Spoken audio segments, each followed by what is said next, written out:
food they're feeding their families, or will trade facilitation hold priority over food safety for people?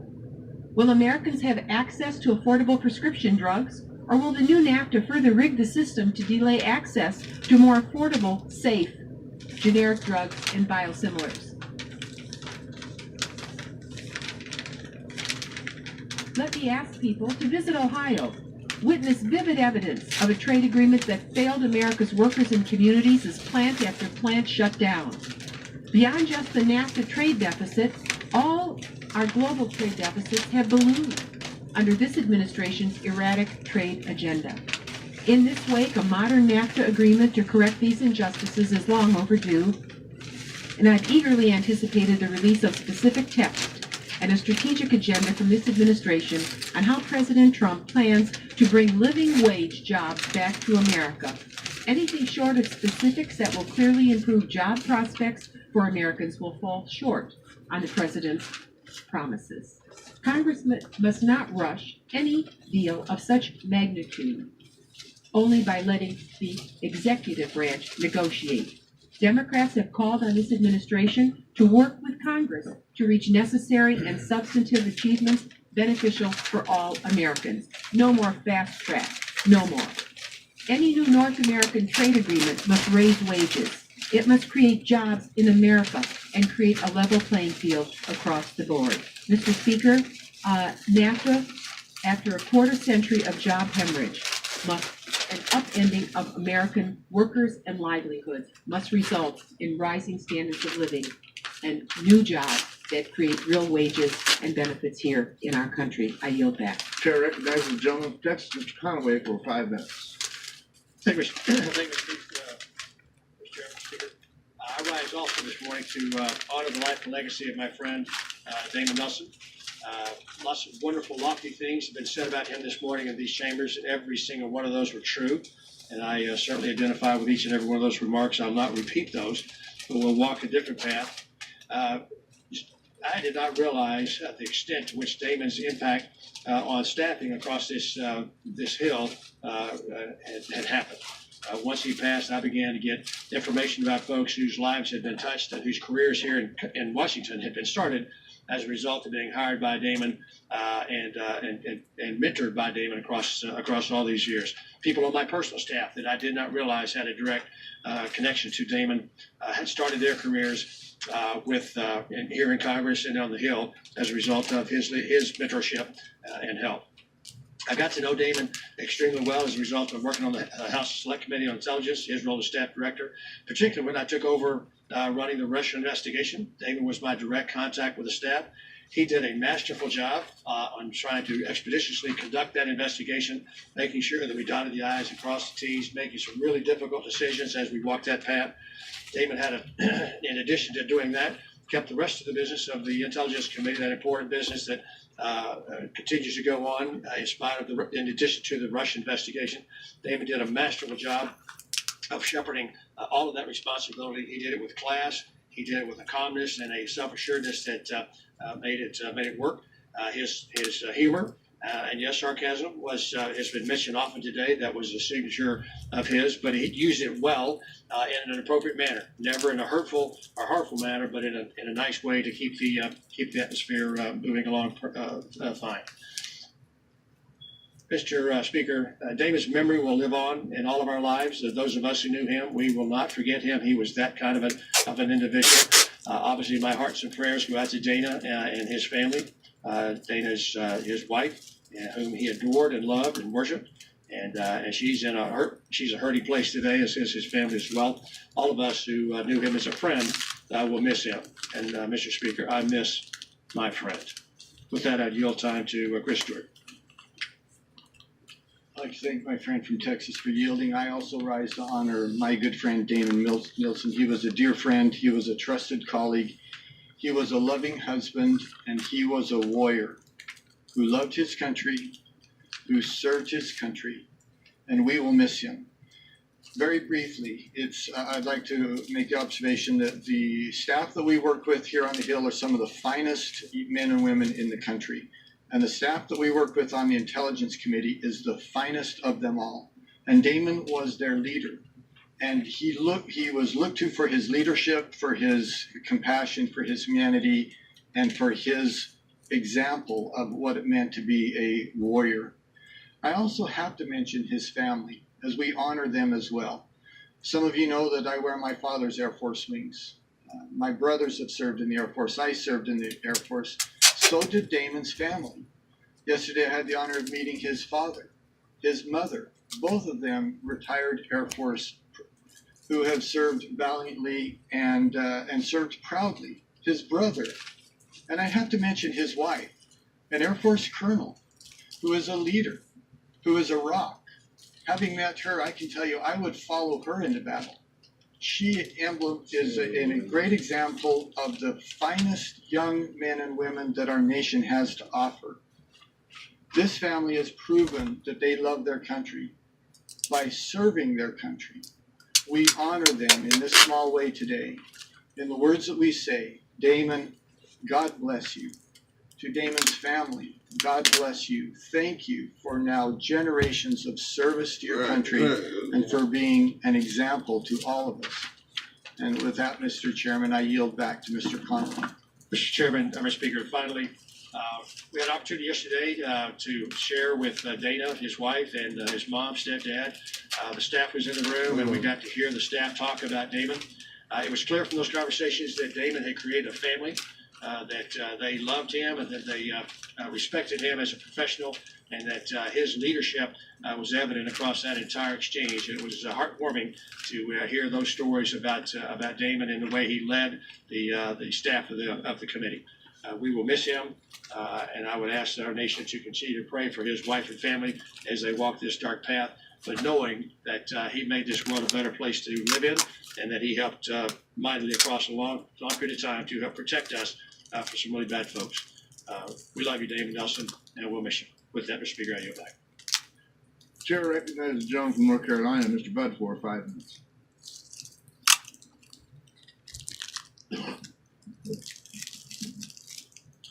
Mr. Speaker, this is American Education Week. I rise to honor and thank the teachers and school administrators who have dedicated their lives to ensure our future generations are stronger than ever. There are over 50 million kids in our public schools today. Back in 2015, before the Every Student Succeeds Act was signed into law, the federal approach to education relied heavily on standardized testing to measure academic achievement. While I understand the importance of testing to measure academic growth from year to year, there should be a number of indicators for evaluating academic success and improvement for both schools and for students. After that bill passed in 2015, the goal shifted from teaching children more efficiently to inspiring lifelong learning in students. I applaud educators for embracing this goal, and I'm hopeful that this approach will better prepare millions of students for the challenges that await them in life and in the workforce. While on the subject of federal education, we cannot avoid the debate over the amount of taxpayer money that we send to schools throughout the country. There is and always will be bipartisan agreement that we should make sure schools have the resources that they need in order to be successful. But in the coming appropriations cycle and in future ones, we must also remember that additional spending does not necessarily improve student performance. This has been proven time and time again, Mr. Speaker. One data point I would refer folks to is the high school graduation rates, which have remained stagnant since the 1970s. What we have seen is very unfortunate. This system continues to grind forward with costs going up each year, with our efficiency going in the opposite direction. I will continue to fight for education reforms aimed at improving resource allocation and boosting student performance. Recognizing the shortfalls within our K-12 education may not be a popular talking point, but I think it's worth emphasizing the need to act responsibly and address the problems students, parents, and educators face. Mr. Speaker, I'd like to close by saying two things. The first is a simple thank you to the teachers, including those teachers in my own family, who have dedicated their life to serving students. Your hard work does not go unnoticed. And the second thing is that I'll work hard to improve our education system for students in my district and around the country. Mr. Speaker, I yield back the balance of my time. Chair recognizes the gentlewoman from Florida, Ms. Ross Layton, for 5 minutes.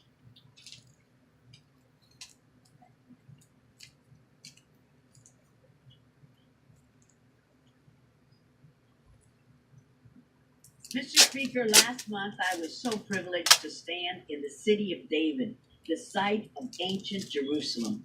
Just a few feet from the Western Wall, the city of David is the place where Jerusalem began. It is a place I've regularly visited over the past few years, joined by my fellow members of Congress, Republicans and Democrats alike. I can think of no better place than the city of David to express that the United States knows what the Jewish people have known for 3,000 years, that Jerusalem is the historic capital of Israel.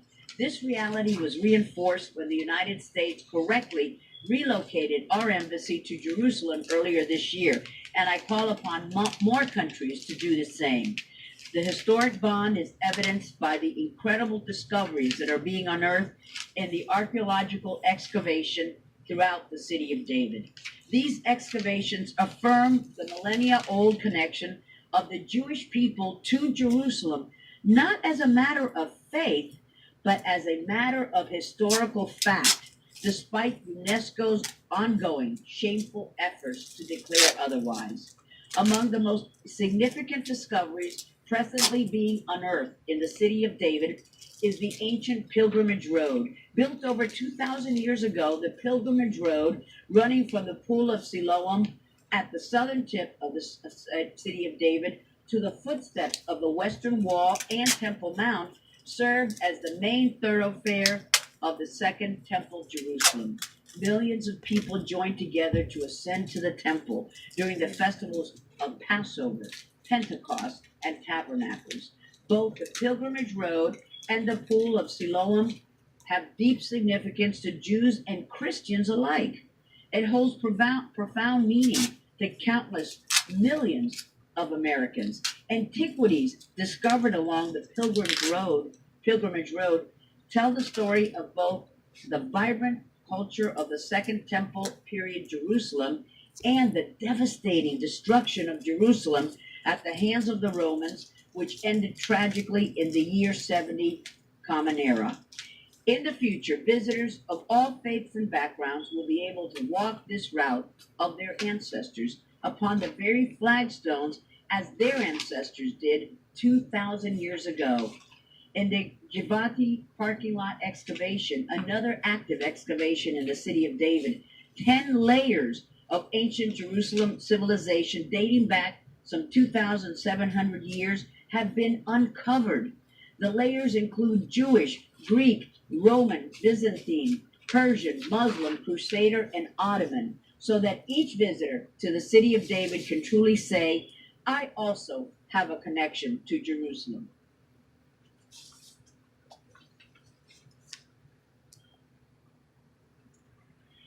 And in this very excavation, as you can see in this poster, is a structure dating back 2,500 years to the biblical First Temple period in Jerusalem.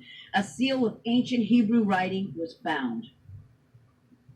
I had a replica of that seal in my office, which was presented to me in a meeting I had with Zev Ornstein, a representative from the city of David, together with my colleague, Congressman Elliot Engel. On the seal was the name Eliana, daughter of Gael.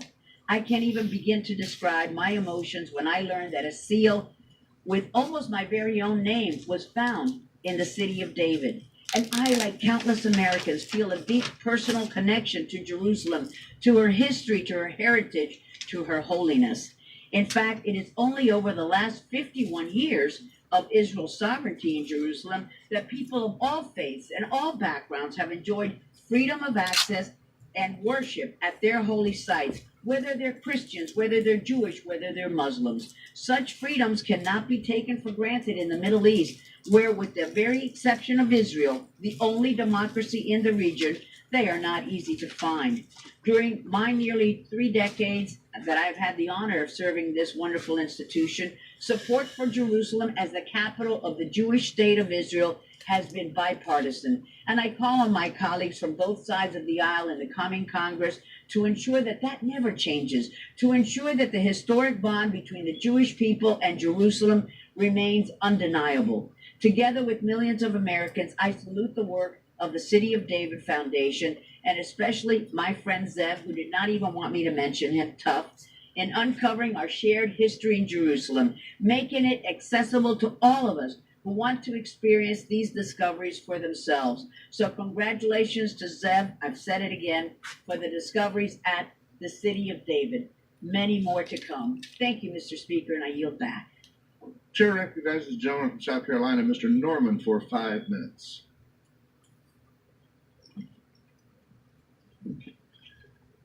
Thank you, Mr. Speaker. I rise today, and it's such an honor to recognize the official renaming of the United States Post Office located at 201 Tom Hall Street in Fort Mill, South Carolina, as the J. Elliott Williams Post Office Building. James Elliott Williams was born in Fort Mill, South Carolina, and lived an extraordinary life. Mr. Williams was in the United States Navy for 20 years and served in and during the Cold War, the Korean War, the Cuban Missile Crisis, and the Vietnam War. One example of his heroic actions occurred during the Vietnam War, where he and his men fought off enemy combatants behind enemy lines for 3 hours in South Vietnam. Under Petty Officer Williams' leadership, the American naval force killed roughly 1,000 Viet Cong guerrillas, destroyed over 60 vessels, and disrupted a major enemy logistics operation. James E. Williams retired on April 26, 1967, as the most highly decorated enlisted sailor in the history of the United States Navy. He was a recipient of multiple awards during his service in the Navy, including the Navy Cross, the Silver Star, the Bronze Star Medal, the Purple Heart, the Korean Service Medal, and the United Nations Service Medal. Additionally, during his last 7 months in the Navy, he received every Sea Service Award for heroism. On May 14, 1968, Lyndon B. Johnson, in the name of Congress, presented James Elliott Williams the Medal of Honor. In the 20th century, 3 sailors of American Indian heritage received the medal. Petty Officer Williams was one of the 3. Mr. Speaker, it was my great privilege to put forth this legislation with the entire South Carolina delegation and have it signed into law to honor the life and service and sacrifice of James Elliott Williams. I yield back my time. Chair recognizes the gentleman from Alabama, Ms. Roby, for 5 minutes.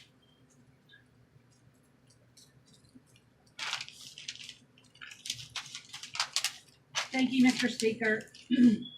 Just over a month ago, Hurricane Michael, the 3rd most powerful hurricane to ever make landfall on the United States mainland, ravaged areas of Alabama, Florida, and Georgia. Hundreds of Americans lost everything, and more than 30 people were killed. Hurricane Michael appears to have done its worst in Panama City, Florida, and nearby areas. But Alabama's 2nd District was also badly impacted in several counties in the Wiregrass region. In fact, Hurricane Michael is the most powerful storm to ever hit Houston County, according to recorded history. In my district, the agricultural community faces the most significant devastation. While the full scale of the damage to local agriculture is still being assessed, Hurricane Michael dealt a terrible blow to our cotton, timber, and peanut farmers. In the aftermath of the storm, I traveled to the Wiregrass several times to be with our farmers and to see firsthand what they were experiencing. The devastation is heartbreaking, to say the least. The farmers in Southeast Alabama are in the midst of a very real crisis. In Alabama's 2nd District, agriculture is the backbone of our economy. Throughout my time in Congress, I have made